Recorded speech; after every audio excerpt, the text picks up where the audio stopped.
Back to my YouTube channel Chemistry Hub. So today I am going to start with very important and basic terms related to electrochemistry, that is resistance and the conductance. And इसके अलावा और भी कुछ term है जैसे specific resistance, then specific conductance. तो इन सारी टर्म्स को हम वन बाय वन इसमें डिस्कस करेंगे. पहले हमें रेजिस्टेंस का मीनिंग समझना है. Is kind of opposing force that is offered by a substance. जब भी आप किसी भी सब्सटेंस में करंट पास करते हैं तो उसमें कुछ अपोजिंग फोर्स ऑफर होती है जिसके कारण वो करंट जो है अच्छे से फ्लो नहीं हो पाता. इसको हम क्या बोलते हैं? Resistance. You can right it it is opposing force. इसी की resistance is a kind of opposing force offered by substance on passing the electric current. जब आप इलेक्ट्रिक करंट उसमें पास करते हैं तो जो उसमें अपोजिंग फोर्स उसको हम रेजिस्टेंस बोलते हैं. अब रेजिस्टेंस को हम रिप्रेजेंट किससे करेंगे? It is represented by the R. इसको हम आर से रिप्रेजेंट करते हैं और इसके जो यूनिट्स होते हैं उसको बोलते हैं ओम्स. ये तो रेजिस्टेंस सिंबल हो गया. And then coming to its units, इसके जो यूनिट्स हैं दैट इज़ द ओम. उसको ओम बोलते हैं और अगर सिंबल ड्रॉ करो तो आप इसको इस वे से शो कर सकते हो. इसकी डेफिनेशन तो क्लियर होगी. इसके बाद हमने नेक्स्ट टर्म करनी है that is the conductance. Resistance अभी आपने किया that is a kind of opposing force. अब आपके पास जो नेक्स्ट टॉपिक है दैट इज इसकी जो ऑपोजिट टर्म है that is the conductance. Conductance का मीनिंग होता है it is the ease with which the current flow through a electric conductor. जब भी आप इलेक्ट्रिक कंडक्टर या कोई इलेक्ट्रोलाइटिक सॉल्यूशन लेते हो कितना इजीली उसमें वो करंट का फ्लो हो पाता है उसको हम क्या बोलते हैं? That is the conductance. So you can write its definition. It is the conductance क्या है? It is the ease with which the current flow through the electrolyte. ये कितना ईजिली कितना स्मूथली उसमें करंट फ्लो हो पाता है उसको हम क्या बोलते हैं? That is the conductance. तो ये जो कंडक्टेंस है that is the reciprocal of the resistance. की जो भी रेजिस्टेंस है इसके ऑपोजिट इसका आएगा. अगर आप कंडक्टर्स को रिप्रेजेंट करें तो इसका जो सिंबल है उसको हम जी से रिप्रेजेंट करते हैं. जी जो शो करे it is the symbol for the conductance. और अभी आपने रेजिस्टेंस का सिंबल किया था that is the R. Resistance को हम आर से शो करते हैं और कंडक्टेंस को हम किससे शो करते हैं? दैट इज विद द जी. क्योंकि आपको पता है कि ये दोनों आपस में ऑपोजिट टर्म्स हैं. यहाँ से मेंशन कर सकते हैं कि जो कंडक्टेंस है that is a reciprocal of the resistance. और अगर आप इसका फॉर्मूला ड्राइव करो क्योंकि हमने बोला कि ये रेसिप्रोकल ऑफ रेजिस्टेंस है तो G is equal to the 1/R. अगर आप रेजिस्टेंस का रेसिप्रोकल ले लेते हो तो वो क्या हो जाएगा? कंडक्टेंस. अगर आपने इसके यूनिट्स ड्राइव करने हो तो यूनिट्स ड्राइव करने का सिंपल सा मेथड होता है. जिसके भी आपने यूनिट्स ड्राइव करने हैं पहले उसका फॉर्मूला लिखो और जो जो उसमें वेरिएबल्स आ रहे हैं आप उनके यूनिट्स लिखो. जो जो हमारे वेरिएबल्स हैं उनके यूनिट्स के बेसिस पे हम इसके यूनिट्स ड्राइव करेंगे. जैसे आपको पता है कि रेजिस्टेंस की यूनिट्स क्या है? ओम.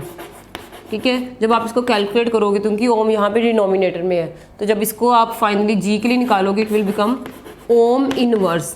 ओम इनवर्स भी बोल सकते हो या फिर इसको आप महोज भी बोलते हो. समटाइम आप बुक्स में देखो कहाँ पे कहीं पे महो भी होता है. It is a unit of the conductance. SI units हैं.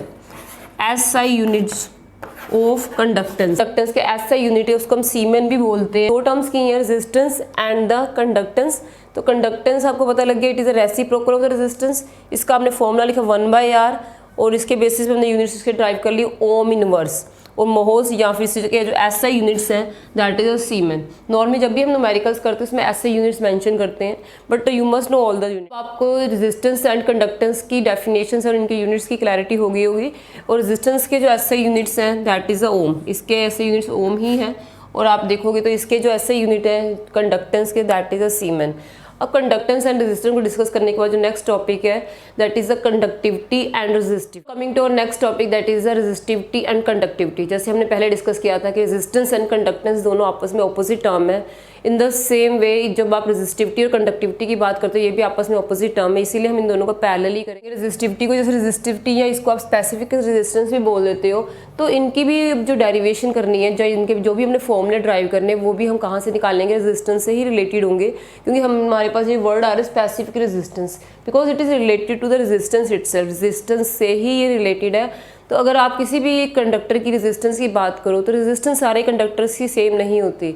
It depends on different factors. Resistance of any conductor that is directly proportional to the length की वो डायरेक्टली प्रोपोर्शनल होगी. तो आप इसको फॉर्मूले की फॉर्म में लिख सकते हो resistance is directly proportional to the length of the conductor. L stand for the length and inversely proportional to the area. अब अगर आप इस प्रोपोर्शनैलिटी के साइन को रिमूव करते हो जैसे अब आपने यहाँ पे जैसे हमारे पास R है प्रोपोर्शनैलिटी का साइन रिमूव करके हम यहाँ पे कांस्टेंट ऑफ प्रोपोर्शनैलिटी लगाएंगे जिसको रो बोलते हैं. ये जो कांस्टेंट है इसको आप बोल सकते हैं रो. इस सिंबल को रो बोलते हैं। तो इस प्रोपोर्शनलिटी का साइन मूव करके आप रो का सिंबल लगाओगे, क्योंकि जब भी आपने न्यूमेरिकल सोल्व करने तो वहाँ पे हमें प्रोपोर्शनलिटी का साइन नहीं चाहिए हो, तो वहाँ पे इक्वल टू का साइन लगा के ही हम कैलकुलेट करते हैं। तो ये साइन की प्लेस पे आपने रो लिख दिया है, देन L/A। अब इसमें जो रो का सिंबल आपने डाला है इसको हम क्या बोलते हैं, इस कॉन्स्टेंट प्रोपोर्शनलिटी को बोला जाता है रेजिस्टिविटी। इसको रेजिस्टिविटी भी बोल सकते हैं या स्पेसिफिक रेजिस्टेंस भी बोलते हैं। अब अपने ये हमारे पास इसका रेजिस्टिविटी का मीन्स कि हमने सिंबल लिख दिया है। अब अगर आप रेजिस्टिविटी के लिए फॉर्मूला लिखते हैं तो रेजिस्टिविटी जो है रो को हम एक साइड में रखेंगे, बाकी जो जितने भी फैक्टर्स है वेरिएबल हम दूसरी साइड में ले जाएंगे। अगर रो आप एक ही फिक्स रख लेते, इसका प्लेस आप चेंज नहीं करते, और जो एरिया है वो अपोजिट साइड में चला जाएगा। आर तो ऑलरेडी रेजिस्टेंस अपोजिट साइड में है, ए यहाँ पे डिनोमिनेटर में है, ऊपर जाके ये न्यूमरेटर में हो जाएगा, और एल यहाँ पे न्यूमरेटर में है। जब ये इसकी साइड चेंज करोगे तो ये जाके डिनोमिनेटर में हो जाएगा।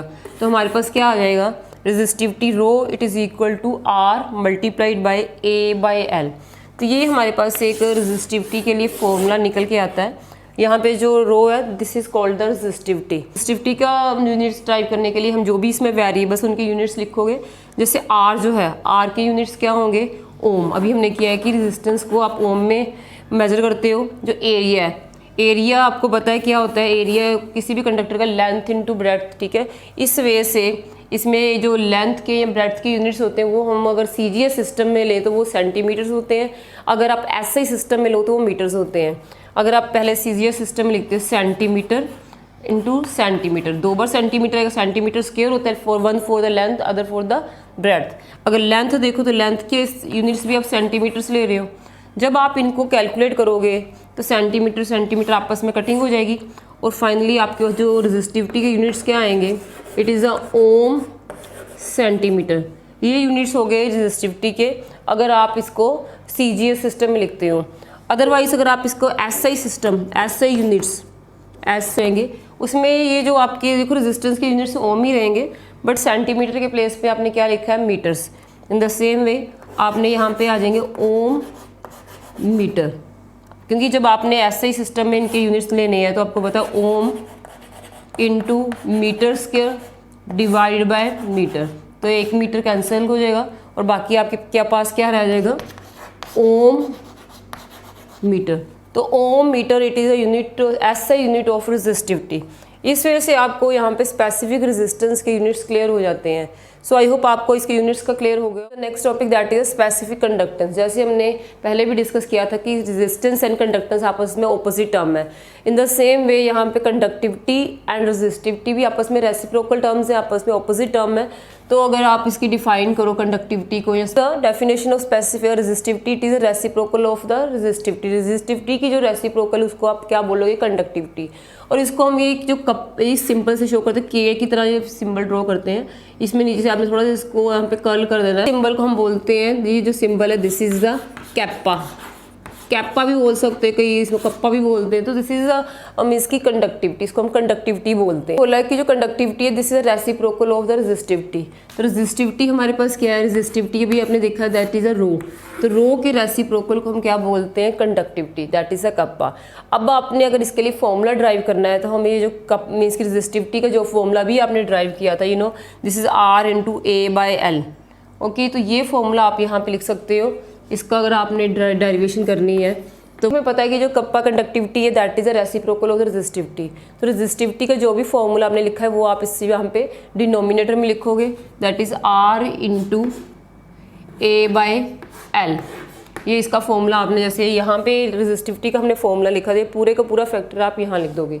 अब जब आप इसको सिंप्लीफाई करोगे, ओके, इसको सिंप्लीफाई जब आप करोगे तो आप देख सकते हो हमारे पास क्या आएगा। जब आप इस इक्वेशन को सिंप्लीफाई करोगे तो हमारे पास ये कब इससे क्या निकल के आएगा, आप देख सकते हो कि 1 तो ऐसे रहेगा 1 बाय आर, और जो यहाँ पे डिनोमिनेटर में आपके फ्रैक्शन की टर्म है ए बाय एल है, तो ए इसमें नीचे रह जाएगा और एल ऊपर आ जाएगा। इस तरह से ये फॉर्मूला हमारे पास निकल के आएगा, और that is for the conductivity. तो कंडक्टिविटी का जो फॉर्मूला है आप इसको दोबारा लिख सकते हो इस वजह से, it is 1 by R into L by A. तो this is a formula for the conductivity. हमने रेजिस्टिविटी के यूनिट्स ड्राइव किए थे, इन द सेम वे आप इसके भी यूनिट्स ड्राइव कर सकते हो। यहाँ पे आपको पता है कि जो आपके पास 1/r है, r की यूनिट्स क्या है ओम, तो आप लिख सकते हो 1/ओम इंटू एल की यूनिट्स क्या है लेंथ, अगर आप इसके सिंपल सीजीएस सिस्टम में सेंटीमीटर, और जो एरिया है, एरिया की यूनिट्स क्या होते हैं मीटर सेंटीमीटर स्क्वायर। जब आप इसको सिंपलीफाई करोगे तो सेंटीमीटर ये वन जो है वो कैंसिल आउट हो जाएगा, तो हमारे पास क्या आ जाएगा ओम, क्योंकि यहाँ पे देखो ना ओम के पास डिनोमिनेटर में है, तो हमारे पास यूनिट्स क्या आएंगे ओम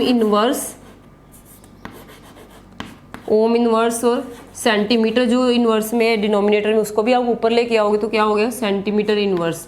देख सकते हो कंडक्टिविटी के यूनिट्स हमारे पास क्या निकल के आए ohm inverse and centimetre inverse, क्योंकि जैसे हमें पता है कि कंडक्टिविटी एंड रेजिस्टिविटी दोनों ऑपोजिट टर्म है, तो जो यूनिट्स हमारे पास रेजिस्टिविटी के आए हैं कंडक्टिविटी यूनिट्स बिल्कुल उसके ऑपोजिट होंगे। अगर आप ऐसे ये फॉर्मूला ना भी ड्राइव करते, अगर आपको सीधा जैसे पता था कि हमारे पास रेजिस्टिविटी के यूनिट क्या है ओम मीटर है, तो इतने लंबे चौड़े चक्कर में ना भी जाओ तो सीधा भी हम मेंशन कर सकते हैं ओम का, आपने यहाँ पे ओम है ओम का इन्वर्स ले लिया -1, मीटर भी है यहाँ पे तो सिंपल मीटर है तो इसका भी -1, तो ये ऑपोजिट हो जाएगा। इस हिसाब से आप सीधे भी इसके यूनिट्स लिख सकते हो, ये तो चलो आपने ड्राइव करके लिखे हैं that is up to you, but दोनों तरीके से आपको अंडरस्टैंडिंग होनी चाहिए कि रेजिस्टिविटी एंड कंडक्टिविटी दोनों ऑपोजिट टर्म है, तो यूनिट्स भी इनके एग्जैक्टली ऑपोजिट होंगे। इसके अगर ओम मीटर है तो उसके क्या हो जाएंगे ओम की जगह ओम इनवर्स आ जाएगा, मीटर की जगह मीटर इनवर्स हो जाएगा, अगर ऐसे यूनिट्स लिखते हो। इन दस हमने इसके कंडक्टिविटी के यूनिट्स ड्राइव किए हैं, तो इसको अगर आप दूसरे फॉर्म में लिखते हो ऐसे यूनिट्स में लिखते हो तो ओम इनवर्स को आप सीमेन भी बोलते हो, इसकी प्लेस पे आप सीमेन एस भी लिख सकते हो। और जो सेंटीमीटर है, क्योंकि आपको पता है कि लेंथ के यूनिट्स जो ऐसे यूनिट्स वो मीटर्स होते हैं, तो सेंटीमीटर की प्लेस पे आप मीटर इनवर्स लिख सकते हो। तो दिस इज ऐसा यूनिट ऑफ द कंडक्टिविटी। हमने ohm inverse and centimetre inverse हमने इसके सीजीएस सिस्टम में कंडक्टिविटी के यूनिट ड्राइव किए हैं। इन द सेम वे अगर आपने इसके ऐसे यूनिट्स लिखने हैं तो ऐसे यूनिट्स में हमें पता ओम इनवर्स को हम सीमेन भी बोलते हैं, और सेंटीमीटर के जगह पे क्या आएगा जो लेंथ के ऐसे यूनिट्स होते हैं वो क्या होते हैं मीटर इनवर्स। तो ये क्या हो गया ऐसे यूनिट्स ऑफ कंडक्टिविटी, ऐसे यूनिट्स ऑफ कप्पा, ये आपने ऐसे यूनिट्स इसके लिखे हैं, क्योंकि कई बार आपको इनके ऐसे यूनिट्स लिखने भी ड्राइव करने भी आ सकते हैं 1 मार्क्स में, तो you must know this point कि कैसे आपने इनके यूनिट्स की डेरिवेशन करनी है। सो ये जो हमने फॉर्मूला लिखा है कप्पा का, kappa is equal to 1/r into L/A, इसको अगर आप देखो कंडक्टेंस के साथ भी हम रिलेट कर सकते हैं और सेल कांस्टेंट के साथ भी रिलेट कर सकते हैं। अब आपने देखना है कि ये सेल कांस्टेंट क्या होता है, क्योंकि कई बार हमें न्यूमेरिकल्स भी आते हैं सेल कांस्टेंट से रिलेटेड, तो वो भी हम इसमें डिस्कस करेंगे। कप्पा इज इक्वल टू, क्योंकि हमने पहले डिस्कस किया था लास्ट टॉपिक में कि जो कंडक्टेंस होती है that is a reciprocal of the resistance, क्योंकि यू नो दैट कि जो G है conductance is equal to 1/r, तो यहाँ पे 1/r की प्लेस पे आप G पुट कर सकते हो। G क्या होता है कंडक्टेंस, आपने 1/r की प्लेस पे क्या पुट कर दिया G। और ये जो L/A है, L क्या है it is the length of the conductor, जो भी आपने सेल लिया है जो जिसमें से भी करंट पास हो रहा है तो वो उसकी लेंथ है। और A क्या है it is the area of the conductor, तो इट मीन्स ये दोनों लेंथ एंड एरिया क्या है सेल की बातें बता रहे हैं कि वो उसकी लेंथ कितनी है या फिर उसका एरिया कितना है। और कोई भी जो आपने कंडक्टर लिया है उसकी लेंथ फिक्स रहेगी, अगर आपने सेल लिया तो वो पता ही भी कितनी सेंटीमीटर उसकी लेंथ है, एरिया वो भी फिक्स है। तो इनका जो लेंथ एंड एरिया फिक्स होता है जो आप कंडक्टर लेते हो, जो भी वायर वगैरह लेते हो, तो इसलिए इसको हम बोलते हैं सेल कांस्टेंट। तो L/A है that is also known as a cell constant. तो सेल कांस्टेंट को आप शो करते हो G स्टार से, G लिखे इसके ऊपर स्टार है, it is equal to L/A। इस तरह से यहाँ से आप अगर सेल कांस्टेंट की वैल्यू L/A की प्लेस पे सेल कांस्टेंट फिल कर दो तो हमारा फॉर्मूला मॉडिफाई होके आ जाएगा, दो G इंटू सेल कांस्टेंट की प्लेस पे क्या आ गया G स्टार। तो इस वजह से आपके पास conductivity, conductance and cell constant के बीच में भी एक रिलेशन आ जाता है। आप कंडक्टिविटी को कंडक्टेंस और सेल कांस्टेंट के साथ भी रिलेट कर दें। कई बार सीबीएसई में ये क्वेश्चंस आए हुए हैं सेल कांस्टेंट को कैलकुलेट करना, तो आपको पता होना चाहिए कि सेल कांस्टेंट क्या होता है, उसकी सेल की मेजरमेंट होती है, लेंथ एंड उसका एरिया वगैरह क्या है, और वो जो चीज़ें होती हैं वो उनकी फिक्स होती हैं, इसलिए हम बोलते हैं सेल कांस्टेंट। और जो भी सेल कांस्टेंट होता है उसकी जो वैल्यू होती है it depends upon the nature of the cell, वो सेल किस टाइप का है, उसकी लेंथ क्या है या उसकी ब्रेड्थ क्या है या फिर उसका एरिया क्या है, ये उसके ऊपर डिपेंड करता है। सो आई होप ये आपको कंडक्टिविटी का रिलेशन एंड इसके जो यूनिट्स हैं हमने डिस्कस किए हैं और बाद में इसका रिलेशन आपने कंडक्टेंस और सेल कांस्टेंट के साथ किया है, ये यहाँ तक आपको क्लियर हो गया होगा। अब हमने इसको थोड़ा और सिंप्लीफाई, स्पेसिफिक रेजिस्टेंस में जैसे अभी हमने इसका फॉर्मूला निकाला रेजिस्टिविटी का, rho it is equal to R into LA/L। ठीक है। एरिया, तो अगर आप कोई ऐसा कंडक्टर लेते हो जिसका जो एरिया ऑफ क्रॉस सेक्शन है वो कितना 1 मीटर स्क्वायर है, कि जो एरिया है that is equal to 1 meter square, और जो उसकी लेंथ है दैट इज 1 मीटर। अगर पास से एरिया एंड लेंथ दोनों, एरिया 1 सेंटीमीटर स्क्वायर है एंड द जो लेंथ 1 सेंटीमीटर है, और इसके अलावा अगर आप ऐसे ही सिस्टम में लेते हो तो एरिया 1 मीटर स्क्वायर है और लेंथ हमारे पास क्या है 1 मीटर है। इनको 1 फिल करने के बाद जो स्पेसिफिक रेजिस्टेंस है that become equal to the resistance. तो इसके बेसिस पे आप इसको इस तरह से भी डिफाइन कर सकते हो, स्पेसिफिक रेजिस्टेंस हो सकते हो। स्पेसिफिक रेजिस्टेंस की एक और डेफिनेशन निकल के आई है, specific resistance is the resistance, क्योंकि आप देख सकते हो कि जब ये एरिया और लेंथ दोनों 1 हो जाएंगे तो ये resistivity, specific resistance and resistance दोनों सेम हो जाते हैं। इट मीन्स कि स्पेसिफिक रेजिस्टेंस ही है कंडक्टर की when the length is 1 meter and area is 1 meter square. ये हमने ऐसे यूनिट्स में लिखा है। अगर नॉर्मल सीजीएस सिस्टम में है तो इसके यूनिट्स क्या होंगे, it is length is 1 centimetre and the area is 1 square centimetre. इसके बाद हमारे पास जो नेक्स्ट टॉपिक है that is specific conductor. In the same वे जैसे अब आपने इसके लिए ये फॉर्मूला थोड़ा सिंप्लीफाई किया है रेजिस्टिविटी के लिए, यही चीज़ आप कंडक्टिविटी के लिए भी कर सकते हो, क्योंकि हमें पता है कि रेजिस्टिविटी एंड कंडक्टिविटी जो है दोनों आपस में ऑपोजिट टर्म है। तो जो आपने फॉर्मूला इसके लिए लिखा है that is the resistivity is equal to R into A by L. तो कंडक्टिविटी बिल्कुल इसके ऑपोजिट है, तो कंडक्टिविटी का जो सिंबल है दैट इज कप्पा। यहाँ पे आपने देखो आर लिखा है, तो क्योंकि इसमें बिल्कुल ऑपोजिट लेना है तो आर का ऑपोजिट क्या हो जाएगा 1/r। और यहाँ पे जो a बाई एल आ रहा है, तो जब आप कंडक्टिविटी का लिखोगे क्योंकि वो उसके ऑपोजिट है तो रेसिप्रोकल हमने पहले लिखा है कि ये स्पेसिफिक रेजिस्टेंस होता है that is the reciprocal of resistivity. तो जो आपने रेजिस्टिविटी के लिए लिखा है उसका आप रेसिप्रोकल ले लोगे। ये a बाई एल है तो कंडक्टिविटी के लिए क्या हो जाएगा L/A। तो इस तरह से ये कंडक्टिविटी का हमारा फॉर्मूला है। इन द सेम जैसे अभी आपने किया है कि लेंथ और जो एरिया ऑफ क्रॉस सेक्शन वो 1 ले लिया है।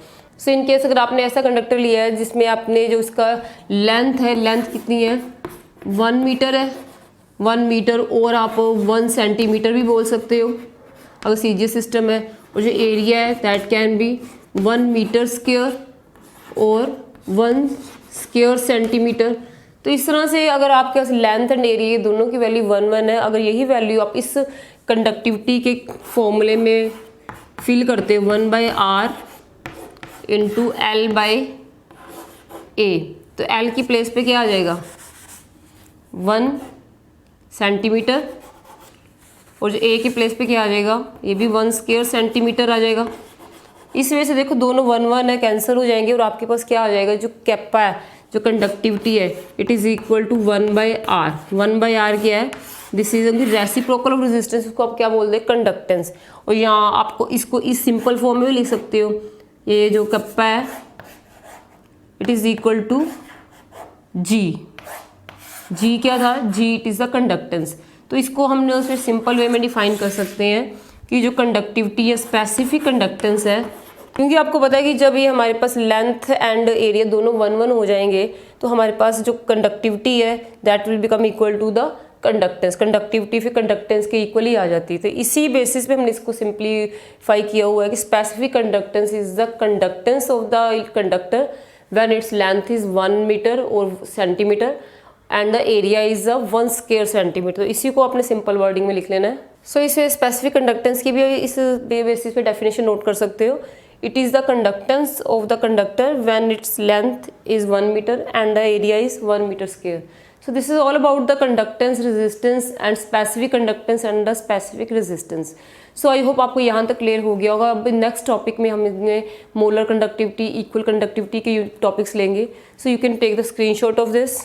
These are the very important topics. कई बार आपको 1 मार्क्स में इनकी यूनिट्स की डेरिवेशन या फॉर्मूले आ सकते हैं, इनके बेसिस पे न्यूमेरिकल्स भी आ सकते हैं।